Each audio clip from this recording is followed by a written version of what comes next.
ഒത്തിരി ആളുകൾക്ക് കടം നന്നായിട്ടുണ്ട്. അപ്പോൾ ഒന്ന് ബിസിനസ്സുകാർക്ക് നല്ല കടം ഉണ്ടാവാം, ചിലപ്പോൾ എല്ലാവർക്കും അല്ല പറഞ്ഞത്, തുടക്കകാലത്ത് ചിലപ്പോൾ കടം ഉണ്ടാവാം. അതുപോലെ തന്നെ ഇവൻ ജോലി എടുക്കുന്ന ആൾക്കാർക്കാണെങ്കിൽ നന്നായിട്ട് ഇപ്പോൾ കടമുണ്ട്. ഇവൻ നമ്മൾ സാധാരണക്കാരിലേക്ക് പോകുന്നുണ്ടെങ്കിൽ ഇപ്പോൾ ഓട്ടോ ഡ്രൈവേഴ്സ് തുടങ്ങിയിട്ട് ഡെയിലി വേജസിൽ നിൽക്കുന്ന ആൾക്കാർക്ക് വളരെ നല്ല കടമുള്ളതായിട്ട് നമുക്ക് കാണാൻ പറ്റും, നമ്മൾ പ്രാക്ടിക്കലി സംസാരിക്കുന്ന സമയത്ത്. അപ്പോൾ കേരളത്തിൽ ആരോട് ചോദിച്ചാലും പറയും കേരളത്തിൽ കടം ഇല്ലാത്തവരില്ല എന്നുള്ളത്. അപ്പോൾ സാറിൻ്റെ ഒരു അഭിപ്രായത്തിൽ ശരിക്കും പറഞ്ഞാൽ നമുക്ക് സാധാരണ ജീവിക്കാനായിട്ട് കടം ശരിക്കും ആവശ്യമാണ്?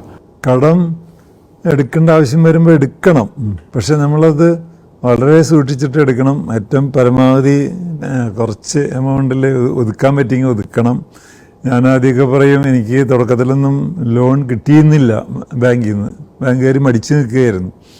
അപ്പോൾ നമ്മൾ എന്താ പറയുക, പണം ചിലവഴിക്കലൊക്കെ ഏറ്റവും പരിമിതപ്പെടുത്തിയിട്ടാണ് മുന്നോട്ട് പോയിരുന്നത്. അതൊരു കണക്കിന് ഉപകാരമായി.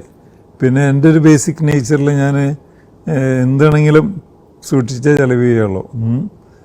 അപ്പോൾ ഏത് കാര്യമാണെങ്കിലും, അത് കമ്പനി കാര്യമാണെങ്കിലും അല്ലെങ്കിൽ പേഴ്സണൽ കാര്യമാണെങ്കിലും, ഒരു ആവശ്യമുണ്ടെങ്കിൽ മാത്രമേ ചിലവഴിക്കുകയുള്ളൂ.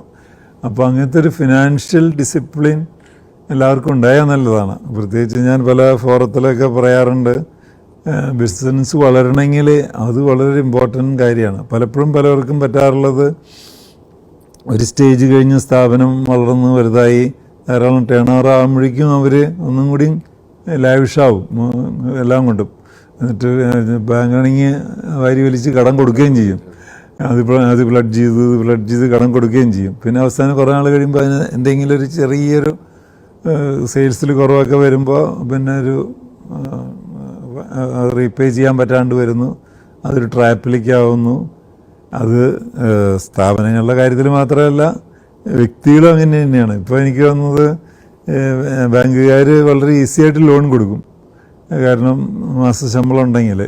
പക്ഷേ അയാൾക്കൊരു ബജറ്റ് വേണ്ടേ? അപ്പോൾ അത് സൂക്ഷിച്ചില്ലെങ്കിൽ തീർച്ചയായിട്ടും പണി കിട്ടും.